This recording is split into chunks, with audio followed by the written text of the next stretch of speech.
Binigyan natin lang mga bulaklak dito ni Mama Mary. Ito.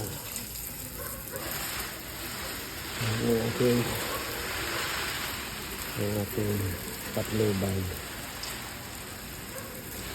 Mama Mary. Ito ang grotto niya na pinagawa namin mag-asawa. Para meron din sa magandang tirahan dito sa corner ng bahay namin. Ito lang ang trabaho ng isang retirado. Tuwing umaga kapag nasa bakasyon. Ito naman ang aking tanim na kalamansi. Hindi na ako bumibili ng kalamansi. Kalamansi palang libre na ang bunga. Ito naman ang aking lansones. Lalaki din ito.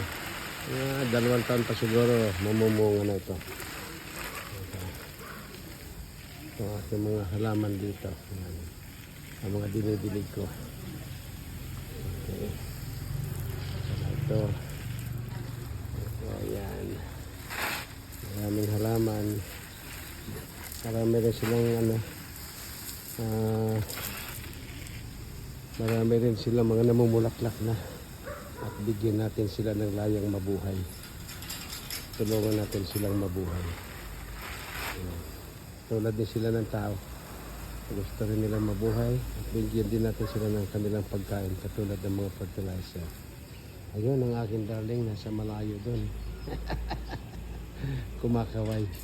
At ipopokus ko muna para makita niya. Ayun ang aking may bahay. Hello! Okay. Okay. Ayan.